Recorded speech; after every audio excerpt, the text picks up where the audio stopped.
नमस्कार दोस्तों, स्वागत है हमारे चैनल समृद्धि में। दोस्तों, आज हम इस वीडियो में 2024 में 17 सितंबर से शुरू हो रहा है पितृपक्ष, यानी आज इसे शुरू हो गया है। कल से लोग पानी देना शुरू कर देंगे, अपने घर में भोजन निकालना, और पितृपक्ष में और भी क्या-क्या छोटे-छोटे नियम होते हैं, वो सभी इस वीडियो में हम आप लोग को बताएंगे। और दोस्तों, आप लोग से रिक्वेस्ट है कि वो सभी चीज़ें फॉलो कीजिएगा। इन्हीं छोटी-छोटी गलतियों से घर में पितृदोष लग जाता है, जिससे पूरे जीवन लोगों का बीत जाता है और पितृदोष से छुटकारा भी नहीं मिलता है। या फिर से बहुत सारे उपाय करने पड़ते हैं, बहुत बड़े-बड़े पूजा कराने पड़ते हैं, तब जाकर आराम मिलता है। तब तक बहुत ज़्यादा कठिनाइयाँ जीवन में लोग झेल लेते हैं। इसलिए जो भी छोटे-छोटे चीज़ें होती हैं, उनका ध्यान देना चाहिए। यदि आप पूरी वीडियो देखेंगे तो जान जाएँगे कि कौन-कौन से ऐसे कार्य करने चाहिए, कौन से निषिद्ध कार्य होते हैं जो बिल्कुल पितृपक्ष में नहीं करनी चाहिए। कौन सी ऐसी नई चीज़ें होती हैं जो खरीद के घर में ला सकते हैं, और कौन सी ऐसी चीज़ें होती हैं जो नहीं ला सकते हैं। तो आशा करती हूँ कि आप लोग, मतलब मैंने पितृपक्ष पे पहले भी वीडियो डाल रखी है, लेकिन आप लोग एक-एक नया-नया प्रश्न करते रहते हैं, तो पूरा ध्यान से देखेंगे दोस्तों तो ज़रूर सुन लेंगे। तो आशा करती हूँ कि आप लोग पूरी वीडियो देखेंगे और सारी जानकारी भी ले लेंगे। यदि आप लोग को हमारी जानकारी अच्छी लगी तो एक छोटी-सी लाइक करके हमारी हिम्मत बढ़ाइए, और चैनल पे नए हैं तो सब्सक्राइब कीजिए, ताकि नोटिफिकेशन के माध्यम से हमारी जानकारी आपको सबसे पहले मिलती रहे। दोस्तों, 17 सितंबर दिन है, मंगलवार, शुरू हो गया है पितृपक्ष, और 18 सितंबर से आप लोगों को पानी देना, खाना निकालना, सब कुछ काम करना है। तो सबसे पहले मैं ये बता दूं कि जो लोग पानी देते हैं, उन लोगों को जब तक अपने जो पितृ होते हैं उनका मतलब पिंडदान न कर लें। किसी की द्वादशी की होती है, किसी की त्रयोदशी की होती है, तृतीया तिथि को, मतलब नवमी तिथि को, ऐसे करके होता है। तो तब तक पुरुष लोगों को बता रही हूँ, अपने शरीर में ना तेल लगाएँगे, ना ही बाल कटवाएँगे, नाखून कटवाएँगे, और ना ही जो भी अपने शरीर में तेल लगाना, शैम्पू, साबुन, कुछ नहीं कीजिएगा। ये एकदम हमारे शास्त्र में वर्जित माना जाता है। अब बहुत सारे लोग कहते हैं कि बाहर जाना है, कैसे जाएँ, तमाम तरह की बातें बताते हैं। जो भी हो, लेकिन यही सब जो लोग ध्यान में रख कर के करते हैं, कोई बात नहीं, ये हर लोगों के साथ होता है। तो ये आप लोग जब तक पिंडदान ना कर लें, यदि पानी दे रहे हैं तो, और भी जो लोग पानी नहीं दे रहे हैं, वो लोग अपना जो मन करे कर सकते हैं, बस सेविंग वगैरह ना कराएँ जब तक पितर का पिंडदान ना हो जाए।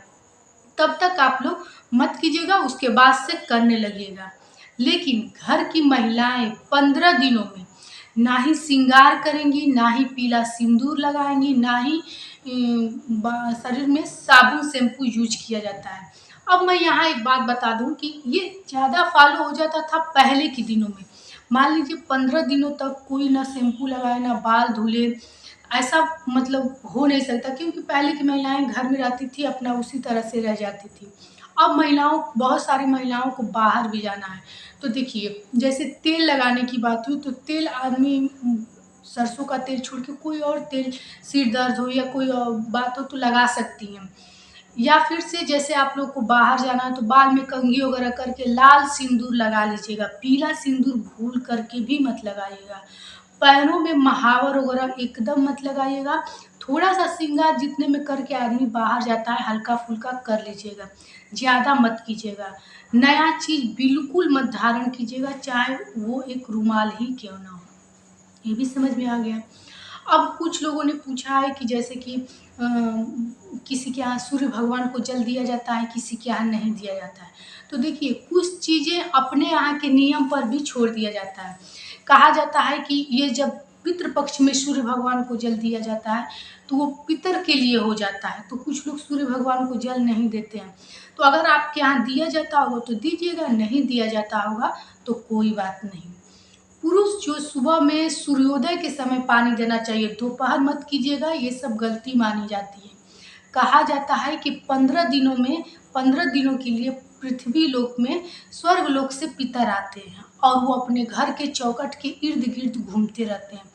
जो लोग अपने घर में ये नियम सब नहीं करते हैं, पिंडदान वगैरह नहीं करते हैं, खाना नहीं निकालते हैं, तो उनके घर में ही पितृदोष लगता है। इसलिए आप लोग ऐसी कुछ गलती मत कीजिएगा। सुबह सवेरे अपना सूर्योदय से पहले हमेशा इस 15 दिन में ध्यान दीजिएगा, दरवाज़ा खोल दीजिएगा, क्योंकि चौखट पे ही कहा जाता है पितर बैठे रहते हैं। और चौखट को साफ सुथरा करके हमेशा रखिएगा। इन सब चीज़ों का ध्यान रखिएगा। इस 15 दिनों में जीवित पुत्रिका का व्रत पड़ता है। तो जैसे जीवित पुत्रिका से संबंधित आपको कोई चीज़ें नई घर में लानी हो, या फिर से नवरात्र आने वाला है, आपके घर से मार्केट दूर है और आप कुछ नवरात्र से भी संबंधित सामान पूजा पाठ का घर में लाना चाहते हैं, तो बिल्कुल ला सकते हैं। ऐसी कोई बात नहीं कि आप लोग घर में ऐसी सब चीज़ें नहीं ला सकते हैं, सब कुछ ला सकते हैं। बस वैसी चीज़ें अपने लिए मत लाइएगा जो कि धारण करें। बाकी खरीदारी आप लोग किसी चीज़ की कर सकते हैं, सिवाय एक चीज़ की, झाड़ू की खरीदारी भूल करके भी मत कीजिएगा। चाहे झाड़ू आपके घर का टूट ही क्यों न गया हो, झाड़ू मत खरीदिएगा, क्योंकि झाड़ू को लक्ष्मी का रूप माना जाता है। तो पितृपक्ष में खरीद कर झाड़ू अपने घर भूल करके भी मत लाइएगा। महिलाएं जो कि बाहर जाती हैं तो बाल वगैरह धुलना चाहती हैं शैम्पू वगैरह लगा के, तो बिल्कुल धुल लीजिएगा, कोई दिक्कत नहीं है। थोड़ा धुलने से बचा जाता है, जैसे अन्य दिनों में आदमी 2 दिन 3 दिन ऐसे धुल लेता है, तो बचिएगा। अगर 1-2 दिन ज़रूरी ही बीच में पड़ जाए तो धुल लीजिएगा, कोई दिक्कत नहीं। कुछ लोग कहते हैं कि मतलब कि ये तो गलत है, धुलना नहीं चाहिए। तो देखिए, उतना ही धर्म कर्म किया जाता है कि जितना कि इस युग में हम लोग अपने जीवन में फॉलो करने, ज़्यादा नियम में यदि बँध जाएँगे तो जीवन कठिनाईपूर्ण हो जाती है। तो भार समझ के किसी चीज़ को नहीं किया जाता है। यदि आपसे रहना बने तो नियम तो यही है कि पितृपक्ष में बाल नहीं धुला जाता है, श्रृंगार नहीं किया जाता है। लेकिन आप सोचिए कि जो आजकल का सिचुएशन है, महिलाएं भी बाहर जाती हैं, तो ये चीज़ कठिन हो जाता है। इसीलिए उतनी ही भक्ति करनी चाहिए जितना कि सामर्थ्य हो, जितने में आप सक्षम हो। तो उसी प्रकार से किया जाता है। महिलाएं पूछी हैं कि जैसे देवी देवता को सिंदूर लगाते हैं पीला, तो खुद मांग में भर सकते हैं, बिल्कुल मत भरिएगा। इस दौरान आप लोग उनको भी लाल ही सिंदूर लगाइएगा। अब पंचबलि दी जाती है पितरों को, तो 5 जगहों पे जिस दिन उनका पिंडदान रहता है, तो गाय को, कुत्ता को, कौवे को, ब्राह्मण को, चींटी को, 5 जगह पे जो भोजन बना रहता है वो भोजन निकाला जाता है। तो हर भोजन में काला तिल, जो कि सुबह में आप लोग पानी देते होंगे, तो काला तिल चावल और कूसा से दिया जाता है। तो वो तिल अवश्य डाल दीजिएगा, तब जाके पंच बलि दीजिएगा। और ऐसे भी रोज अपने घरों में कौवे को दीजिएगा, कुत्ते को दीजिएगा, गाय को दीजिएगा। और कोई भी भिक्षुक भिखारी गरीब आ जाए दरवाजे पर, तो खाली मत जाने दीजिएगा, पका भोजन अवश्य दीजिएगा। क्योंकि कहा जाता है कि जो आप देंगे वही पाएंगे। महंगे चीज़ों से नहीं होता है कि आप लोग को एक वीडियो में कहानी भी बताई हूँ कि कर्ण, सोना, मणि, चांदी यही सब दान किए थे। जब गए स्वर्ग लोक में तो उन्हें यही सब खाने को मिल रहा था। तो उन्होंने कृष्ण से यही बात पूछी कि हमने तो इतनी महंगी चीज़ें दान की और मुझे भोजन नहीं मिल रहा है। तो उन्होंने यही बोला कि तुम भोजन दान ही कहाँ किए थे। तो हर चीज़ दान में आती है, सब चीज़ों के साथ ये पका भोजन भी दान करेंगे तो कहा जाता है वही मिलता है जो इस पृथ्वी लोक में हम करते हैं। तो पका भोजन अवश्य दान करना चाहिए।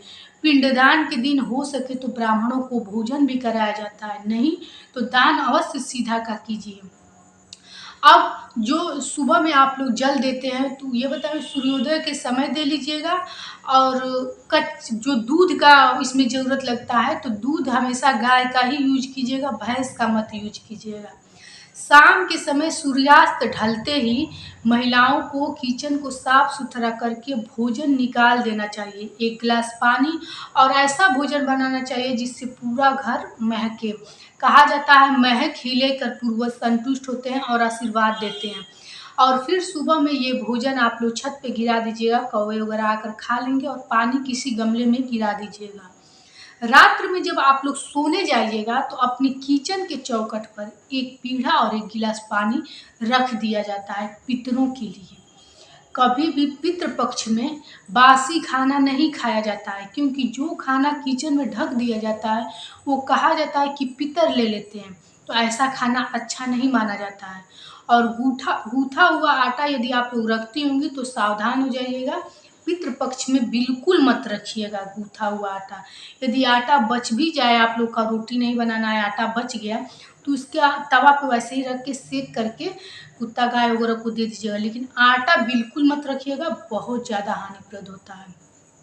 तो दोस्तों यदि आप लोग को अच्छी लगती होगी तो एक लाइक अवश्य कीजिएगा और चैनल पे नए हैं तो सब्सक्राइब भी कीजिएगा।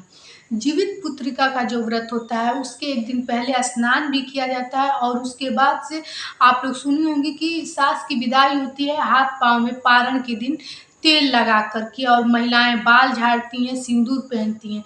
तो ये सिर्फ उसी दिन किया जाता है जीवित पुत्रिका के व्रत में, ये बनाया ही गया है पितृपक्ष के बीच में ये व्रत। तो उसमें कोई ऐसी चीज़ नहीं है कि आप बाल नहीं धुल सकती हैं, महावर नहीं लगा सकती, सिंदूर नहीं लगा सकती, सब कुछ कर सकती हैं। लेकिन उसके अतिरिक्त 15 दिन मत कीजिएगा, नाखून वगैरह मत काटिएगा, थ्रेडिंग है, बाल है, मत कटवाइएगा। कुछ ऐसा कार्य नहीं किया जाता है जिससे कि पितर आपसे रुष्ट होकर जाए, क्योंकि पितृपक्ष बीतने के बाद ही पता चलता है कि आपके पितर आपसे रुष्ट हैं या फिर से प्रसन्न हैं। क्योंकि यदि आपसे देवी देवता नाराज हो जाते हैं तब तो आप मना लेंगे, पितृ रुष्ट हो जाते हैं तो मनाना बहुत कठिनाई होता है। तो आशा करती हूँ कि हमारी जानकारी आप लोग को अच्छी लगी है। फिर मिलेंगे एक नई जानकारी के साथ, तब तक के लिए जय श्री राम।